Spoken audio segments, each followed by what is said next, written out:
नमस्कार दोस्तों, एक बार फिर से हम हाजिर हैं आपके लिए एक महत्वपूर्ण व्रत कथा जिसकी पूजा पाठ व्रत भाद्रपद मास में ही की जाती है। जी हाँ, हमने पिछले वीडियो में आपको संतान सप्तमी के बारे में बताया था।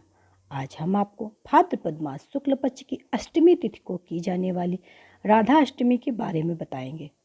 दोस्तों, हमारा चैनल आपको प्रतिदिन कोई ना कोई पूजा पाठ व्रत कथा के बारे में बताता रहता है। आगे भी इसी तरह व्रत कथा पूजा पाठ करने की विधि बताते रहेंगे। मेरे द्वारा बताई गई कहानी यदि आपको पसंद आए, आपके लिए व्रत कथा उपयोगी हो तो प्लीज़ मेरे चैनल को सब्सक्राइब कीजिए।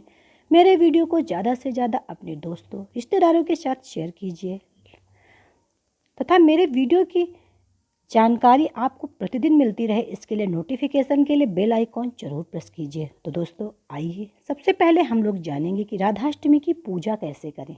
सुबह सुबह स्नान आदि से निवृत्त होकर सूर्य देवता को जल अर्पित करें। इसके बाद मंडप के नीचे मंडप बनाकर उसके मध्य भाग में मिट्टी या तांबे का कलश स्थापित करें। अब इस पात्र पर वस्त्रों से सुसज्जित राधा जी की मूर्ति स्थापित करें। इसके बाद राधा जी की पूजा करें। राधा जी की पूजा मध्याह्न के वक्त की जाती है। पूजन के बाद उपवास करें और एक समय में भोजन करें।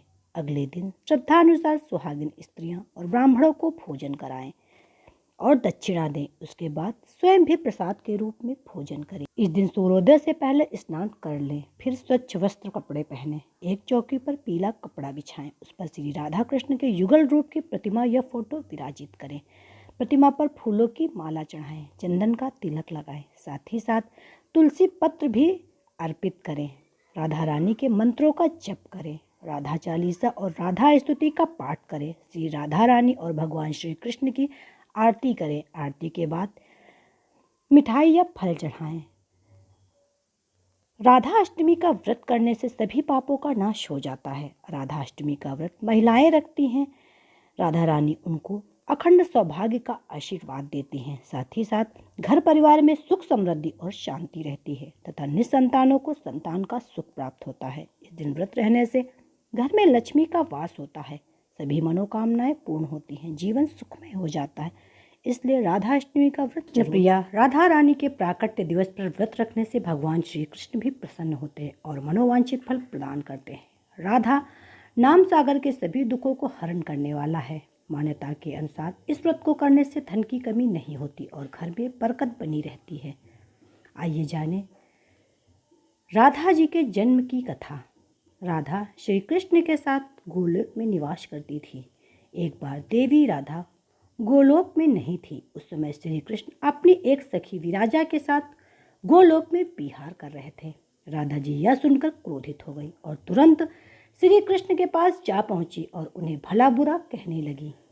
यह देखकर कान्हा के मित्र श्री दामा को बुरा लगा और उन्होंने राधा को पृथ्वी पर जन्म लेने का शाप दे दिया। राधा को इस तरह क्रोधित देखकर विराजा वहां से नदी रूप में चली गई। इसी शाप के बाद राधा ने श्री दामा को राक्षस कुल में जन्म लेने का शाप दे दिया। देवी राधा के शाप के कारण ही श्री दामा ने शंखचूड़ राक्षस के रूप में जन्म लिया। वही राक्षस जो भगवान विष्णु का अनन्य भक्त बना और देवी राधा ने वृषभानु जी की पुत्री के रूप में पृथ्वी पर जन्म लिया। लेकिन राधा वृषभानु जी की पत्नी देवी कीर्ति के गर्भ से नहीं जन्मी। जब श्री दामा और राधा ने एक दूसरे को शाप दिया, तभी श्री कृष्ण ने राधा से कहा कि आपको पृथ्वी पर देवी कीर्ति और वृषभानु जी की पुत्री के रूप में रहना है। वहां आपका विवाह रायाण नामक एक वैश्य से होगा। रायाण मेरा ही अंशावतार होगा और पृथ्वी पर भी आप मेरी प्रिया बनकर रहेंगी। उस रूप में हमें विछोह का दर्द सहना होगा। अब आप पृथ्वी पर जन्म लेने की तैयारी करें।